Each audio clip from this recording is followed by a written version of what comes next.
Yeah, it's working. I got a new video camera. Well, I didn't get a new one. My son actually loaned me his Skype camera since him and his last flame called it off between the two of them.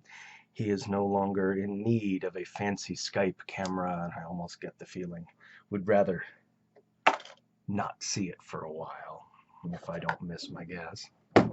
Well, anyway, yeah, I was sitting here this morning listening to Nathaniel Rateliff, which, if you don't know him, he's a Canadian performer.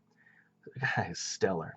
He does a song, S.O.B., which is rapidly becoming a hit. I heard it the other night on Sirius Satellite Radio, much to my surprise. Darn, that's a good cigar. And he got me thinking, when you hear some of his studio work, some of his just standard, his acoustic work and voice and things like that, you can kind of get a feel for the writer himself and the musician. It's some beautiful stuff, it really is. But you begin to ask the question, where does it come from? Mm, mm, mm, mm. Oh, yeah. Yeah, Dominican Republic. And I don't know how many of you know this, that actually follow Acoustic Smoke's music, or follow the stuff I'm writing anyway. This wouldn't be true of the songs, of course, that Roy is writing. Oh, geez. I got bad peppers over on that side? Yeah. Oh, well. Probably half of the stuff I've written in the past is actually about Sarah, my wife. She's my primary muse, and given a choice, I'd write most of what I write about her, or about the relationship between us.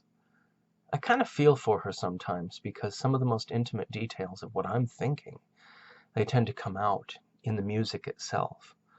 And I know that that's a mixed blessing for a spouse of any songwriting artist. And even friends and other family, you hang around me long enough and I'll write a song about you. I don't know if that's good or bad. There's a lot of them. I was sitting in a Bible study once, and after the study, I had a conversation with one of my students, and she and I started talking about the history of her life and what had brought her to her point in life. And that actually turned into the song Jesus Walked, which none of you will know yet, because Acoustic Smoke has yet to release it on their next CD, but it will be there. And Jesus Walked is really literally kind of a recounting, an artistic recounting of the story that she told me that afternoon as she and I just sat and chatted. On our second CD, you get to Leave Better Than You Are, a story of me losing my career, losing my home, losing everything, and trying to hang on desperately to my wife as I was rebuilding a new life, which, much unbeknownst to me at the time, would turn into this. I had not anticipated this to be our new life. It certainly isn't what I was trained for, but this is what I do, and it seems to be what I do the best. And Leave Better Than You Are, I Wonder As I Wander actually mentions Sarah by name. She's in there. Another one in there, Light the Beacon, which is a favorite amongst many people. That's written about my wife. It's a commentary. I was struggling to regain my own personal sense of self, having lost everything. And I mean everything, got thrown out of our home, and just all sorts of terrible things. Within about 24 hours, I lost my career, lost my job, which was different than my career, oddly, and our home. Stressful times, and it only got worse after that. But having recovered from much of that, now 10 years later, so songs come out. And Light the Beacon is about my making a proclamation to my beloved that I'm not going anywhere. Not to worry. Wherever I go, however half-cocked I run off and do things, I'd be back, because I know where my bread's buttered. gosh, that's a good cigar. Delta.com. I have no idea what brand that is. It's actually a cigar for Delta Airlines.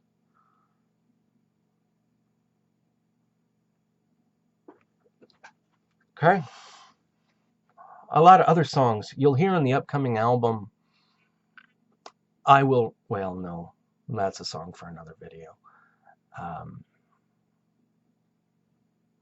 Gosh, let me think. Many of the songs that I've written about Sarah I've not published, and I've not attempted to get Acoustic Smoke to record. There's a song coming up on our next album called, what's that called? Yes, what is that called? I don't remember the sorrow. And it's about our honeymoon, of all things. We actually sit and go through those lyrics when the album comes out. That is a true story. All the stories told there, all an accurate portrayal of our honeymoon experience. Again, it's about her. And a lot of songs that I've written are about her in subtle ways that you as a listening audience would have no way of getting to. You wouldn't know that. There's no way to do it unless you hear it from the horse's mouth. And I disguise some of that intentionally.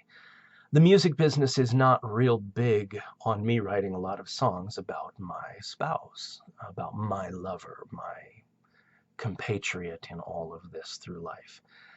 Because it apparently draws away from the audience's perception of what could be, and they want the audience to draw their own mind about what the song is, because they'll take it wherever they want to take it. And they don't like me to use names. They don't like me to use dates and places and things like that, which is hard for me because that's how I tend to write. Lots of names, lots of dates, lots of places, if I can get away with it.